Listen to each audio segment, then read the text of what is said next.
Hello and welcome to Coffee on the Road. As I travel across the United States, I summarize each location and feature local coffee shops. I also focus on sustainability by measuring my electricity, water, gas, and propane usage and compare it with a stationary lifestyle. If you're interested in learning more, please like and subscribe. So as you can see behind me, I'm currently in Tybee Island, Georgia for the month of January and February. With its iconic lighthouse, museums, pristine beaches, and restaurants, Tybee Island is a true gem, located about 20 minutes away from Savanah, which is a charming southern city considered to be one of the friendliest in the United States. The place that I'm actually doing a work camping program here at River's End Campground and RV Park. So in exchange for parking the RV here and getting electricity, water, all those things cost a pretty good penny. So what I do is I work 30 hours a week doing things like showing people to their campsite, getting them firewood, filling up propane tanks, checking on the bathrooms. So it's a pretty good program while we're staying here. We drive around in golf carts to do our daily jobs, such as going into the utility room and gathering supplies to restock the bathhouses. We have to make sure there's enough toilet paper and that everything is clean. There is a good recycling system at this campground where we took care of the plastics, aluminum, paper, and cardboard. In the morning and afternoon, we would load up the bins onto the back of the golf carts and then haul everything over to the larger recycling dumpster. Work camping can be a great opportunity to be involved with the daily operations of a campground and to offset the cost of travel. If you would like to know more, please write a comment below. So at the Tybee Shopping Center, you can find some of the best restaurants and, in my opinion, the best coffee on Tybee Island. There's Huc-a-poos, which is a great bar and has great pizza.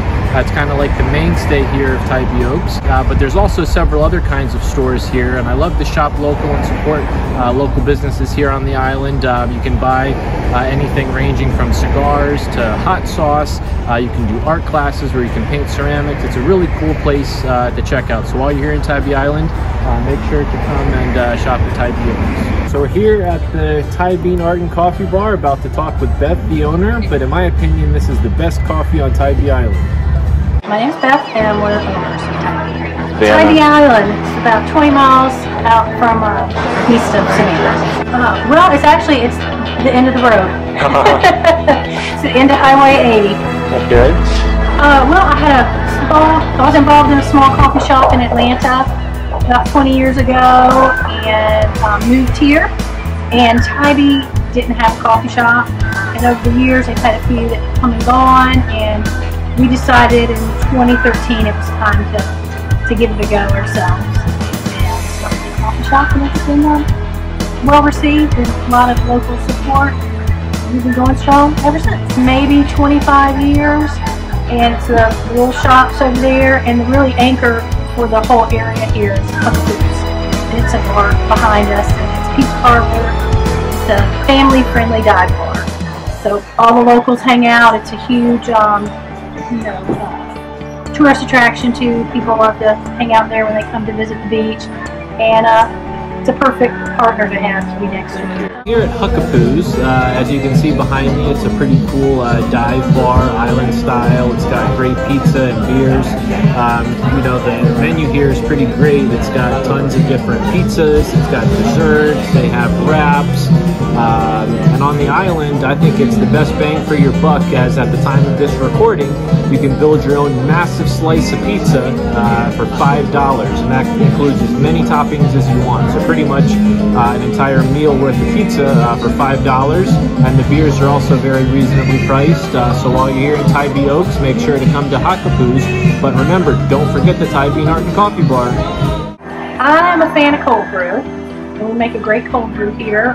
We use coffee from Batdorf Bronson Roasters in Atlanta, and we use their Bohemian blend. It's a dark roast blend for our cold brew, and it's delicious.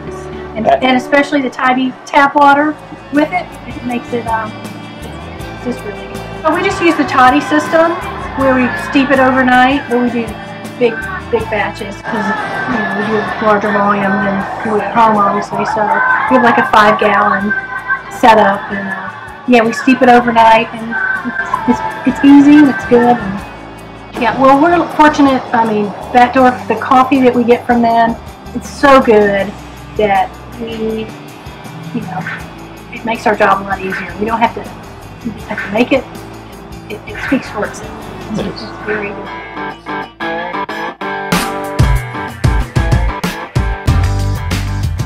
Millions of tourists visit Savanah each year, and it's easy to see why. It has a rich history, as well as beautiful parks and 22 amazing squares.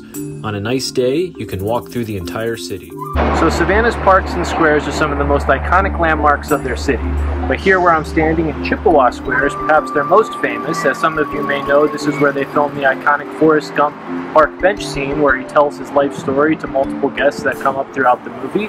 But what people don't know is there actually is no bench here. There is no bus lane. This is just the middle of the street, and they had to put in the bench just for the effects of the movie. But the squares are beautiful. We're right next to the Savanah Theater. There are all these big oak trees with the Spanish moss. It makes for a beautiful downtown to see on a nice sunny day.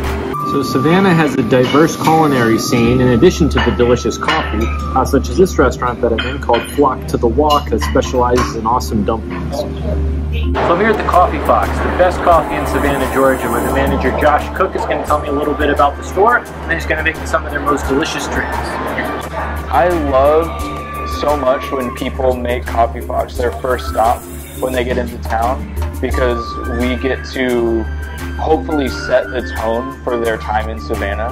You know, we hope to like put a smile on their face, put good coffee in their belly, and that just changes your attitude. It gives you a good outlook on your day. It can change your whole energy for the few days you're in town, you know. And a lot of times when we're somebody's first stop when they get into town, we're also their last stop before they leave, because they want to grab us one more time, you know, before they go back home. So I love that. I love being able to be a part of somebody's Savannah experience. As far as, you know, taking a cup to go and walking around, it's a very walkable city. There's squares sprinkled all throughout downtown that are all unique in their own way. Forsyth Park is beautiful, very picturesque, definitely worth the walk, which is, we're spoiled down here. It's like a 10-minute walk, but it still feels so far away when you get used to it. But yeah, just really walking around and experiencing the history and the old architecture and the park. When the weather's nice, it's a great city to walk through. Yeah, one of the more like noticeable changes or differences you might see between us, Specialty Cafe, or also referred to as a third wave coffee shop, and a second wave coffee shop, like the ones kind of right before. We don't have flavored syrups. That's like one of the biggest things that is like I said, from the outside looking in, customer perspective, that's different than many shops in the area. The reason for that is we want the coffee itself to be the star of the show and not be buried, you know, as much as possible. So yeah, we take a lot of pride in the coffee itself, in the international culture of coffee, the process from farm and all the way to importing and getting into the shop. The coffee bean itself, it goes through months and months of work before it ever reaches our shop, and we're just that last step in serving it to somebody. We source from all over the world, but we just recently, within the last few months, started roasting ourselves. So there's some bags behind you there, actually. If you want to grab one. Yeah, for sure. So Coffee Fox Roasting Company, very new. It's really exciting. This is only a couple months that we started roasting our own coffee, but like I said, it's sourced from all over the world.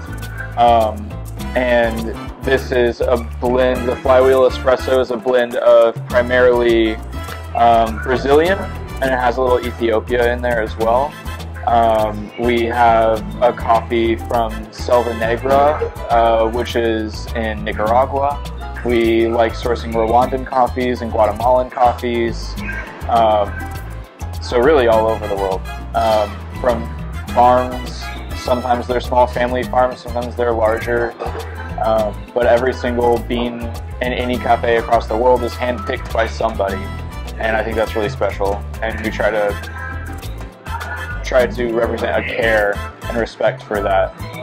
The most popular drink that we serve by far is the Horchata Latte, which is instead of, it's like our version of a vanilla latte. Like I was saying earlier, we want the coffee to be king and the star of the show, but we also know that a lot of people want a vanilla latte. And so this is kind of our balance between that. It's a Mexican dessert milk, but it's made with vanilla and cinnamon with espresso.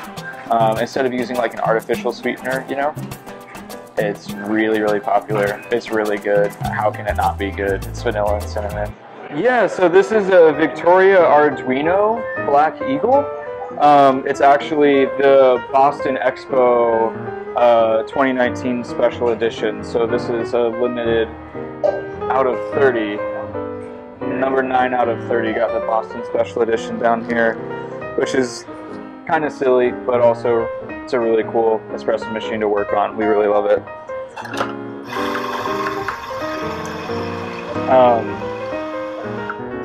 We've had it for a couple years now, obviously, and we enjoy it. It looks really pretty, but it still has that commercial quality that you want out of kind of a workhorse machine.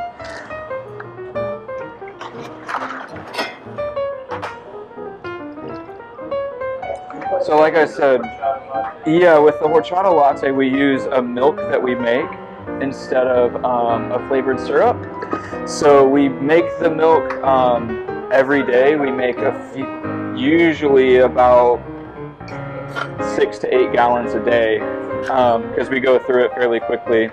It's just regular milk as well as a rice milk horchata concentrate with added vanilla and cinnamon. Steaming the horchata milk while pulling our espresso here, and that's that flywheel espresso blend that we talked about earlier, which you can also find all of our coffees now that we're roasting ourselves. You can find on our website as well. You usually go for time or for weight? For weight. So our general rule of thumb is we have like parameters. So the weight of the dry coffee before you brew it, we do between 17 and 19 grams. And the output should be about a 2-to-1 ratio. So between about 34 and 38 grams. And the time we're shooting for between 24 and 32 seconds.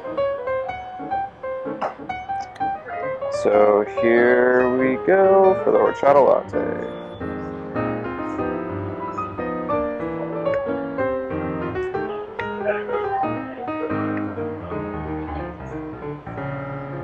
I have it for you.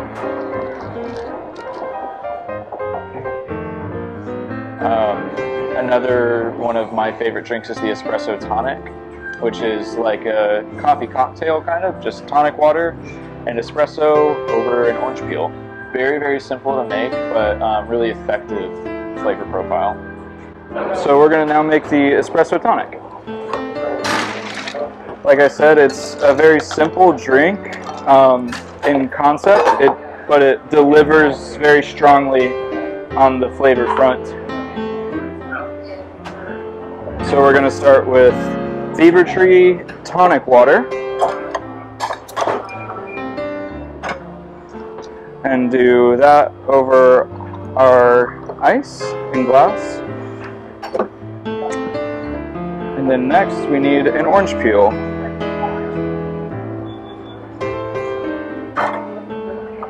So I'm going to take my orange peel and express it over the top of the tonic water. You can see it react to that.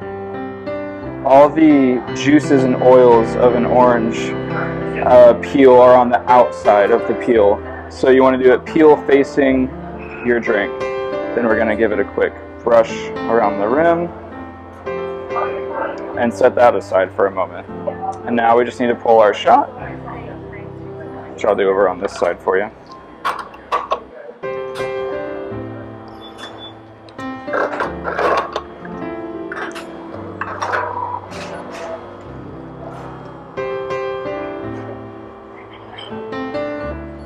Does this have bars of pressure on it? Yeah, so we go about 9 bars of pressure, and you can actually see that to your left here. That's the gauge. You can adjust it. There's a small dial underneath the machine. Usually we do between 9 and 11 bars of pressure. Stop right there. Perfect. And now it's just as simple as pouring the espresso over the orange peel. So the heat from the espresso is going to naturally bring out some more of the oils of the peel. So we're going to let it kind of take its time running down that.